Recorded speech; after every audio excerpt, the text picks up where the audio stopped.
Welcome to Built to Operate. I'm Lee Busby, and today I want to discuss the difference between individual and team sports. There's a massive difference between a man standing alone and a man operating inside a team. Both require discipline, both require standards and sacrifice. But the psychological burden is different, the accountability is different, and the emotional environment is different.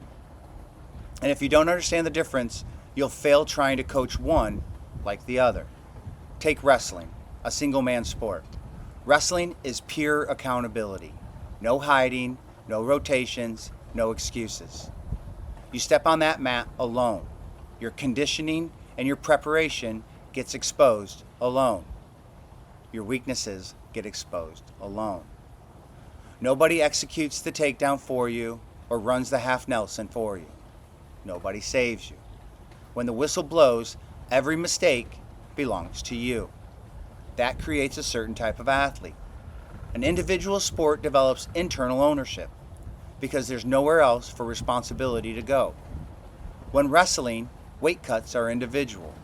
Conditioning and recovery, individual. The mental war is yours.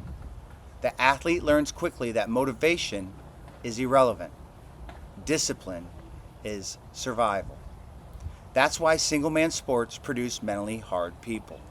Not because the sport is special, but because the environment removes emotional escape routes. The performance tells the truth. Now compare that to football or hockey, a team sport. Those sports are still violent, they still discipline, and they're still demanding. But now the athlete operates inside a system, inside a team. A football player can execute perfectly and still lose because someone else missed an assignment. A hockey player can dominate his shift and still lose because the defensive structure collapses.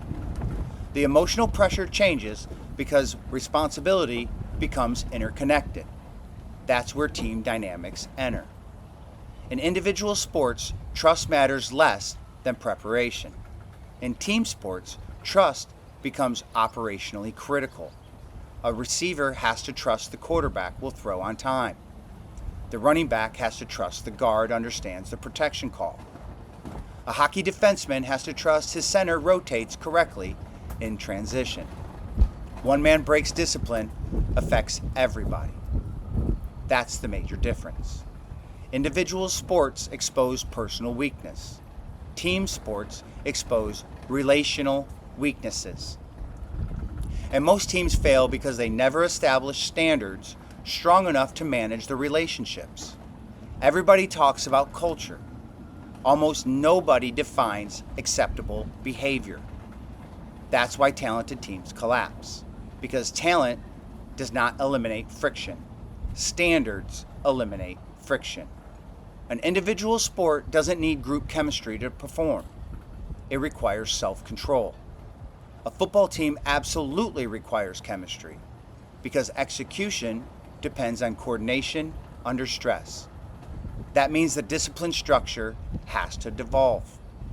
In individual sports, self-discipline is primary. Internal accountability dominates. Emotional resilience is built in isolation. Preparation is deeply personal. In team sports, individual discipline still matters, but disciplined communication becomes equally important. Emotional control affects the entire unit. Trust and predictability become force multipliers.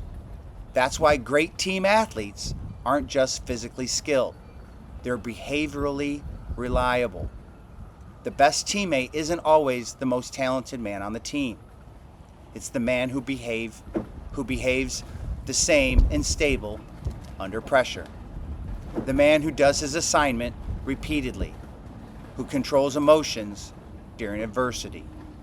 The man who doesn't affect the locker room when things go bad. The man who protects the standard when the leadership isn't watching. That's what operators understand. Teams fail slowly before they fail publicly. Standards slip, communications erodes, egos grow, excuses increase, and emotions override mission focus. Then eventually everybody acts surprised when performance collapses. But collapse was already happening internally. Single man sport teaches a man how to master himself.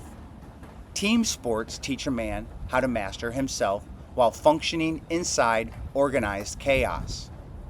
Both matter, because life requires both capacities. At times you'll stand alone and carry the full burden yourself. At other times you'll operate inside a team, where your ability to function with others determines success. The highest performers can do both. They can carry individual responsibility without needing praise. They don't need to be a star. They put the mission ahead of themselves and operate as part of the team. That's rare, because most people want individual recognition without team sacrifice, or they want team protection without individual accountability. Operators understand you need both. Self-discipline creates capability. Team discipline creates scale. One builds the man, the other builds the team. So remember, whether you're competing alone or operating inside a team, the standard remains the same: ownership. Individual sports teach you how to carry the burden when nobody is coming to help. Team sports teach you how to carry that same burden while earning the trust of the people around you. One develops personal accountability, the other develops collective accountability. The mistake is believing you only need one. Master yourself, strengthen the team, and never confuse individual talent with collective performance.